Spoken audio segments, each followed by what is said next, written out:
as you like. 39 wraps it up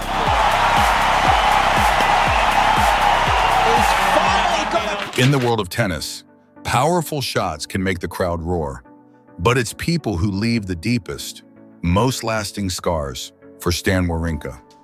His journey to 3 Grand Slams was marked not only by sweat, but also by silent yet intense conflicts. 5 faces, 5 names, transformed tennis for him from a game of skill into a battle for self-respect. One of those was Nick Kyrgios, a man who used a single venomous phrase to turn the entire court into a place of personal humiliation. The other 4 names each represents a deep fracture, one who always sought confrontation. A voice from the stands that turned a teammate into a stranger. A countryman who shattered his trust, and a mouth that was enough to self-destruct an entire career. These are the 5 names that forced Wawrinka to swallow his anger, to confront cracks no one saw on the scoreboard. It's a list that has never been fully told. And now, we will open up each story hidden behind the court lights. Nick Kyrgios, the verbal stab that exploded the Rogers Cup. Montreal, summer 2015, second round match at the Rogers Cup. Stan Wawrinka, a player who had just stunned the world by defeating Novak Djokovic to win the French Open, stepped onto the court with the air of a true Grand Slam champion. He was 30 years old, seasoned, and carried the composure of a man who had shown even under the harsh light of the Big Four. But just a few games later, the atmosphere was distorted by an unexpected sound. Nick Kyrgios, just 20 years old in the face of a rebellious generation, stood across the net. He didn't choose a passing shot or an ace. Instead, Kyrgios delivered a malicious blow. "Kokkinakis banged your girlfriend." The comment referred to Thanasi Kokkinakis, Kyrgios's countryman, and Dana Vekic, a young Croatian player who was dating Wawrinka at the time. A single short sentence, but its impact was like a knife twisted directly into Wawrinka's private life. The crowd was stunned. Cameras captured the moment Stan froze, his eyes darkening. He no longer heard the ball bounce or saw the net. There was only one brutal truth: his private life had just been made a joke on an international stage. A tennis player can accept losing a point or a match, but to be humiliated by malicious, sexually charged remarks right in front of the television cameras was unforgivable. Stan immediately demanded that the ATP intervene. He called the act unacceptable and insisted on clear punishment. Kyrgios was fined $10,000. But the fine couldn't restore his shattered honor or erase the painful headlines Kyrgios insults Wawrinka with girlfriend remark. The names Kokkinakis, Vekic, and Wawrinka were all on the same news story, and Stan understood this stain would follow him forever. Wawrinka's outrage wasn't just from the comment itself, but from Kyrgios's dismissive attitude. He smirked, as if he had just made a joke. But for Stan, it was a trampling of all boundaries, trampling on love, on trust, and on his very character. Vekic was pulled into the media storm. Kokkinakis was forced to make a statement. And Wawrinka, a man who only wanted to be remembered for his fiery, one-handed backhand, was now the center of a loud scandal that had nothing to do with tennis. The ATP issued a fine. The media analyzed it, and social media threw stones. But no one understood that for Stan, the biggest injury wasn't in the numbers or the news reports. It was in the humiliation of being exposed in front of millions of eyes.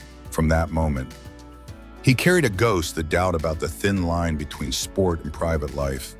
On the court, where there should only be balls and rackets, there was now the cold malice of another human being. And that's why Wawrinka never forgave Kyrgios, in his eyes. Nick was no longer just an opponent. He was the one who had crossed all minimal boundaries of respect. It wasn't about a shot or a strategy. It was an act that sullied the entire value of the game. But Stan didn't break. He turned that humiliation into motivation. After the Rogers Cup, he continued to conquer Grand Slam heights, defeating both Djokovic and Nadal in what seemed like impossible matches. Each of his heavy-hitting shots was like a reply he could not be defined by a scandal created by someone else. Kyrgios continued on his rebellious path, a genius, hot-headed, and controversial.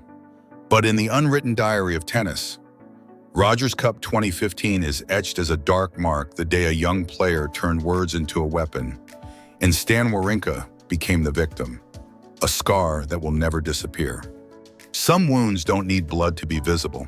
They show up in his eyes whenever Wawrinka looks toward Kyrgios. Not with hatred, not with retaliation, just absolute rejection. And that silence is what's truly terrifying, the silence of a man who was deeply hurt, but still stands tall and moves forward, proving that self-respect is heavier than any trophy. Jo-Wilfried Tsonga, when fiery eyes turned a colleague into an opponent. Melbourne, January 2017. The Australian summer heat rose from the blue court, simmering as if to burn every nerve.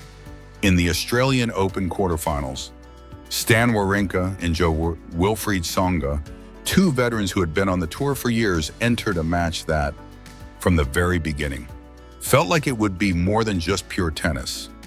Tsonga was the embodiment of power and emotion. He swung his racket like a storm, moved his body like a boxer, and shouted to ignite himself in the crowd. Wawrinka was the opposite. He was quiet, reserved, letting his one-handed backhand do the talking. One side explosive, the other stoic. This contrast often created thrilling matches. But on that day, it turned into an explosive mixture. The second set brought a heated moment.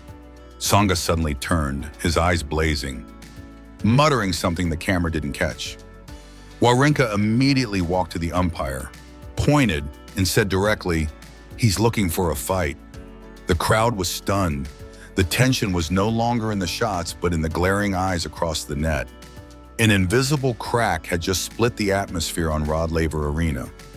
The match continued, but from then on, every point was tinged with animosity. Tsonga gritted his teeth, and Wawrinka stiffened. Neither would back down. The fans, accustomed to the decorum of tennis, for the first time truly felt the hostility between the two French-speaking players. People expected an awkward handshake at the end of the match, but throughout the remaining games, the tension seeped out like heavy drops of sweat. When Wawrinka won 6-3 in the deciding set, he didn't smile. Tsonga came to the net, offering his hand, but their eyes never met to the public. It could be brushed off with diplomatic words, just match tension. But everyone could see that this confrontation had left a scar. Behind that clash were two men who seemed to be similar. Both Tsonga and Wawrinka had lived under the giant shadows of Federer, Nadal, Djokovic, and Murray. They had to strain to prove themselves. And that's what made tempers flare so easily. For Tsonga, every big match was a final opportunity to prove he was more than just a beloved French player.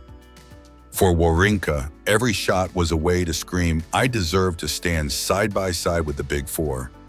When these two ambitions collided, it became a battle of egos. Tsonga wouldn't be disrespected, Wawrinka wouldn't be provoked. Two men, two prides, roaring in a space with only enough room for one voice. After the match, the press went all in. Some papers described it as a minor clash, exaggerated by passion. But for those who followed Stan closely, the incident further deepened a familiar trait: he would never let anyone trample on his self-respect. For him, an insult didn't have to be as crude as Kyrgios's words. A look, a subtle remark, was enough to ignite a hidden fire in Wawrinka. Tsonga, later, remained a beloved figure. He had a warm smile off court and an approachable style that earned the respect of fans. But in Wawrinka's memory, the 2017 Australian Open will forever be the moment when a professional relationship turned into distrust. From that day on, Stan kept his distance, not with noise or retaliation, but with a clear separation. Interestingly, the clash with Tsonga made Wawrinka even sharper in his final years at the top. He no longer let his emotions get away from him. He learned to turn them into fuel. A more formidable, uncompromising Stan entered the next battles with the mindset that tennis is not just a sport. It's a battlefield where self-respect is tested every second. Roger Federer, the crybaby crack, right within the Swiss house. Crybaby. The word echoed from the VIP box, shattering the tense atmosphere of the 2014 ATP Finals semifinal, while Stan Wawrinka was complaining to the umpire about a disturbance from the crowd. The voice of Mirka Federer, Roger's wife, was clear. Not a cheer, not words of encouragement, but a cold knife. Wawrinka froze, looked toward the stands, and then returned his focus to the next. Everything is going Wawrinka's way at the moment. A fire had ignited. The match was already suffocating. Wawrinka was playing some of his best tennis of the season, holding 4 match points to defeat Federer, his teammate. Countryman, and the big brother the whole nation adored, but each opportunity slipped away. And Federer turned the tide. The O2 Arena crowd was spellbound as they watched Federer reverse the situation, winning 4-6, 7-5, 7-6, 6. For Stan, that painful loss should have just been a sad chapter in his career. But Mirka's crybaby turned it into a scar. Immediately after leaving the court, the tension didn't stop. Inside the locker room, behind closed doors, a heated locker room row broke out. As many journalists described, Wawrinka questioned, Federer reacted, and a sharp exchange of words ensued. The usual civility between the two Swiss players was gone. This was a clash of two egos, ignited by a single, venomous word. The situation became even more dramatic when, just one day later, Federer unexpectedly withdrew from the ATP Finals final against Novak Djokovic. Citing a back injury, speculation mounted could the tension from the crybaby incident have affected Federer had the Swiss tennis family cracked just before the Davis Cup. The British, French, and American press all reported on it, turning the semi-final into one of the biggest dramas of the year. However, a few days later, both Federer and Wawrinka had to set aside their animosity. They flew to Lille to prepare for the 2014 Davis Cup final against France. The pressure of their country forced the two men who had just argued fiercely to stand side by side once again. And somehow, they found common ground. Wawrinka started with a win against Jo-Wilfried Tsonga. Federer played despite his back pain, and together they brought Switzerland its first ever Davis Cup trophy. The celebration photos, the two of them hugging, smiling brightly under confetti, became a symbol of unity. But for those who heard the crybaby comment that day in London, the smiles were like a coat of paint covering a crack. Because inside Wawrinka, that word never faded.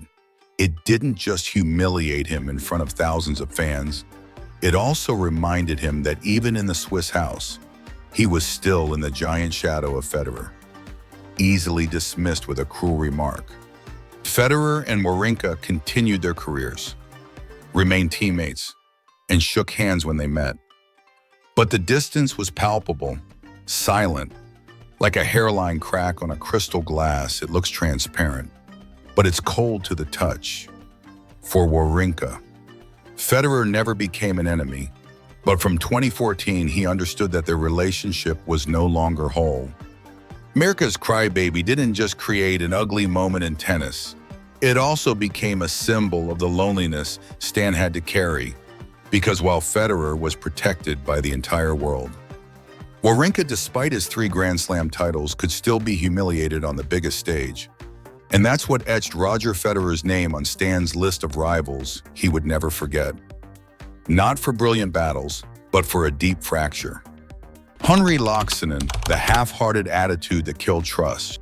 I also dislike his behavior. I never want to be on a tennis court with him again. That's what Wawrinka said after a Davis Cup practice, when his young teammate Henri Laaksonen disappointed the entire Swiss team. It was just a normal practice day, where attitude was more apparent than skill. And for Stan, that lack of seriousness was unacceptable. The Davis Cup was not just a tournament. For Wawrinka, it was family. He and Federer had brought Switzerland a historic trophy in 2014, and he understood that to achieve collective glory. Every member had to give their all, but Laaksonen, instead of focusing, acted half-hearted, treating the practice as a burden. He was late to the court, occasionally dropped his racket, and was distracted during points. No one had to say anything. The team atmosphere was already heavy, and Wawrinka, who saw dedication as the ultimate priority, exploded.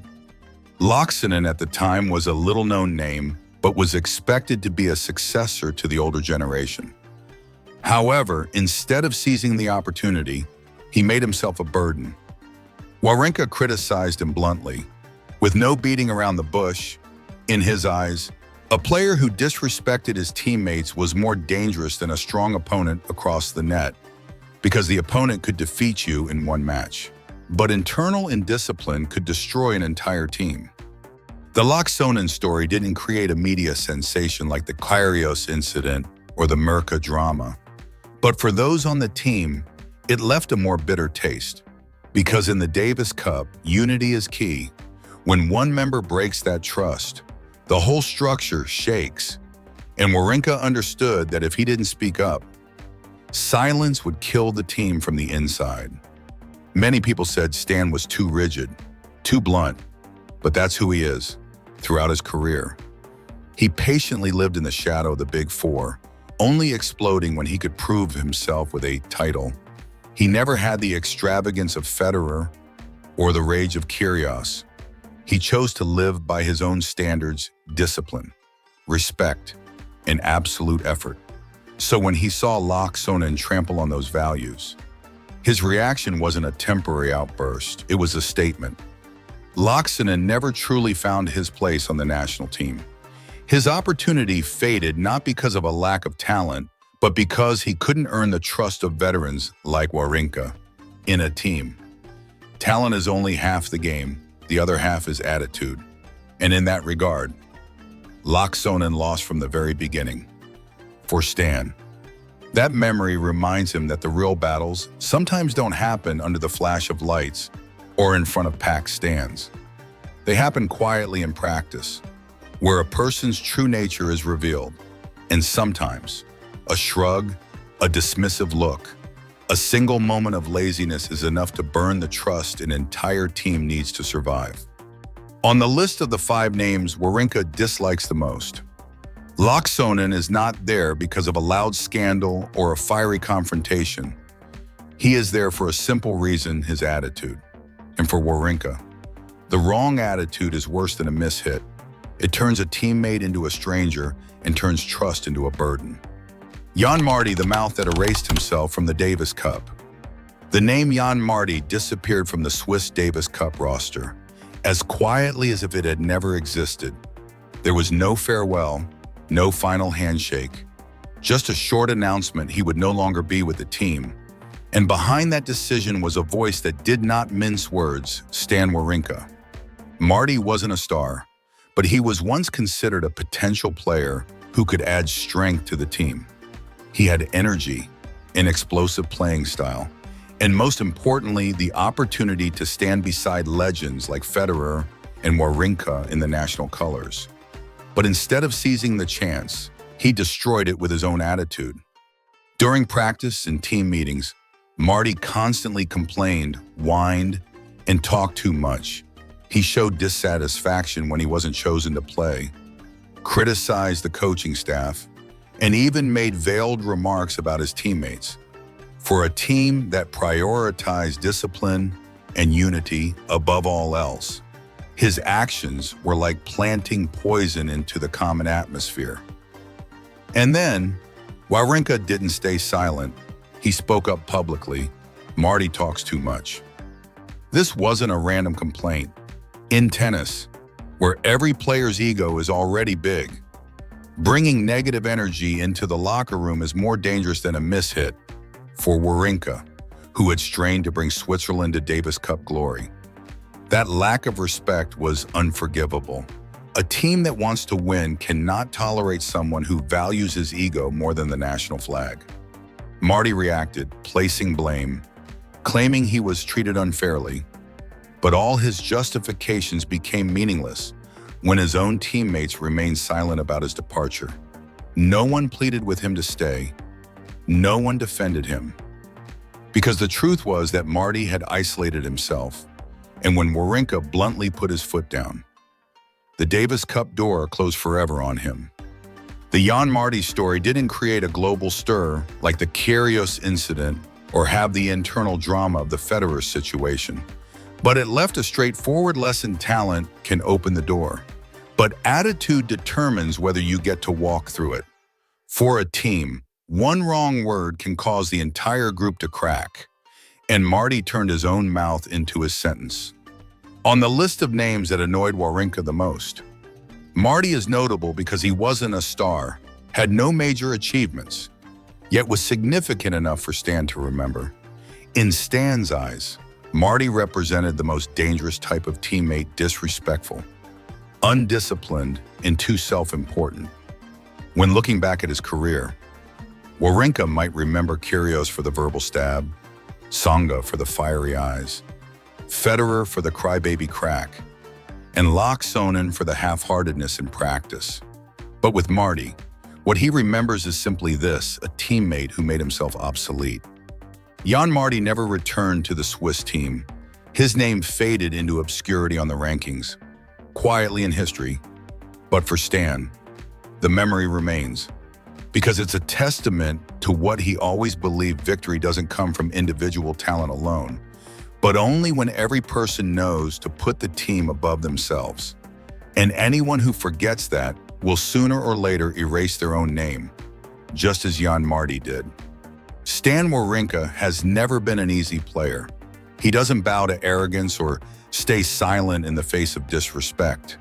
From the venomous insult by Nick Kyrgios, the fiery eyes of Tsonga, the cold crybaby from Mirka Federer, to the half-heartedness of Sonnen and the incessant complaining of Jan Marty's mouth, all left a crack in Stan's journey. But it's these cracks that reveal his true character: a player who doesn't accept a seat and is willing to say no even to the most powerful names. Wawrinka may not be the most decorated legend, but he is a man who holds something more precious: his self-respect. And sometimes, the very people he disliked the most are the reason the world remembers him more than ever. We are not responsible if you misunderstand or misapply this content. Please consider, verify, and receive with discretion.